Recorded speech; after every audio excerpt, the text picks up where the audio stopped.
السلام علیکم دوستوں، میں ہوں آپ کا ہوسٹ سبطین خان۔ دوستوں، آج کالی چڑیل کے سائے کی ایپیسوڈ نمبر 4 کے ساتھ آپ لوگوں کے لیے ویڈیو لے کر آ گیا ہوں۔ جن لوگوں نے اس کا پارٹ 1، پارٹ 2، پارٹ 3 نہیں دیکھا وہ لوگ میرے ڈسکرپشن میں جا کر دیکھ سکتے ہیں، میں نے وہاں پہ ویڈیو کا لنک ڈال دیا۔ دوستو، آپ ہمیں اپنی سٹوریز بھی سینڈ کر سکتے ہیں، میں نے ڈسکرپشن میں واٹس ایپ نمبر دے دیا، آپ وہاں پر اپنے وائس نوٹ بھیج سکتے ہیں۔ آپ کی اسکرین پر ایک جی میل شو ہو رہا ہوگا، SubtainAliKhan555@gmail.com، آپ اس پر بھی اپنی سٹوریز میل کر سکتے ہیں۔ بنا وقت ضائع کیے آئیے چلتے ہیں کالی چڑیل کا سایہ پارٹ 4 کی طرف۔ تو وہ شادی والے گھر چلے جاتے ہیں اور وہاں دیکھتے ہیں فوزیہ پہلے موجود ہوتی ہیں اور بہت شور مچا ہوتا ہے جیسے کوئی لاش پڑی ہو۔ جب وہ وہاں پہنچ جاتے ہیں تو ایک لڑکے کی لاش پڑی ہوتی ہے۔ مولوی اور شایان فوزیہ کی طرف دیکھتے ہیں، اتنی ہی دیر میں وہ خاتون بھی شایان کو دیکھ لیتی ہے اور آواز دیتی ہے۔ شایان اسے بولتا ہے، میں فوزیہ کو لے کر آتا ہوں۔ پھر وہ خاتون شایان کی طرف دیکھتی ہے اور خاموش ہو جاتی ہے۔ اسے وہاں فوزیہ نظر نہیں آتی، بس شایان اور مولوی کو ہی نظر آتی ہے فوزیہ۔ اس کے بعد شایان اور مولوی اس کے پاس چلے جاتے ہیں اور پھر اچانک فوزیہ وہاں سے غائب ہو جاتی ہے۔ مولوی اور شایان اس خاتون کے پاس جاتے ہیں اور اس سے وہاں لڑکے کے بارے میں معلوم کرتے ہیں۔ خاتون بتاتی ہے، یہ ہمارا رشتہ دار ہے اور کافی سال ہمارے پاس رہا۔ پہلے ہم شایان کے گاؤں کوٹ اساسنگ میں رہتے تھے، پھر یہ یہاں شفٹ ہو گیا اور ہم چولیا میں۔ اس کے بعد شایان خاتون سے پوچھتا ہے، کیا آپ اور آپ کے رشتہ دار فوزیہ کی فیملی کو کب سے جانتے ہیں؟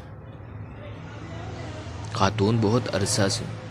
خاتون شایان سے، آپ کیوں پوچھ رہے ہو اس کے بارے میں؟ شایان پھر خاتون سے سوال کرتا ہے کہ فوزیہ کی فیملی میں اور کون کون تھا؟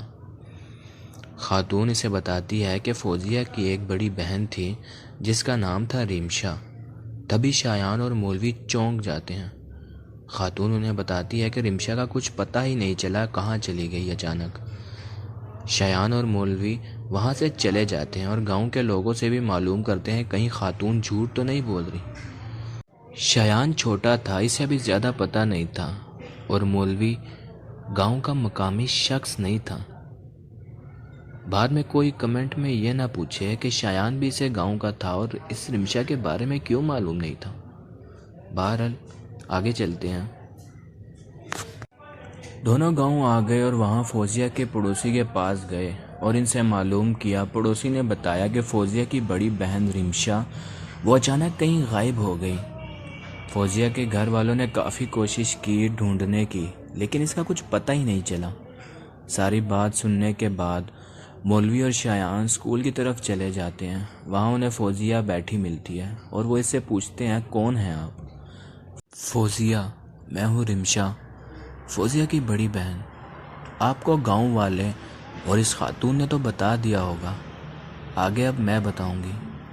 میں اور میری ماں رہتے تھے، میرے ابو کا فوزیہ کی پیدائش سے کچھ دن بعد ہی انتقال ہو گیا تھا۔ میں اسکول میں پڑھتی تھی، میرا دوست تھا ایک لڑکا جس کا نام تھا احمد۔ ہم ایک دوسرے کو کافی پسند کرتے تھے۔ ایک دن اس نے مجھے رات کو اسکول میں آنے کو کہا اور میں وہاں آ گئی۔ کافی دیر بات چیت کرتے رہے اور پھر اس کے اور دوست بھی آ گئے۔ آگے کیا ہوا آپ سمجھ جانا، میں ایسی تحریر نہیں لکھوں گا۔ پھر ان تمام دوستوں نے مجھے زندہ دفنا دیا۔ جب سے میری ماں کا انتقال ہوا تب سے میں فوزیہ کے جسم میں آتی ہوں اور ان تمام دوستوں کو آج ختم کر دیا میں نے۔ اب میں یہاں سے چلی جاؤں گی۔ کچھ ہی دیر بعد میں وہاں سے چلی جاتی ہے وہ، اور فوزیہ بے ہوش ہو جاتی ہے۔ فوزیہ کو جب ہوش آتا ہے تو وہ اسکول میں ہی ہوتی ہے۔ شایان سے پوچھتی ہے، ہم یہاں کیسے آئے؟ لیکن شایان اسے کچھ نہیں بتاتا اور فوزیہ کو اپنے ساتھ اپنے گھر لے جاتا ہے۔ اب فوزیہ اور شایان ایک ساتھ ہی رہتے ہیں، ان کی شادی ہو گئی ہے۔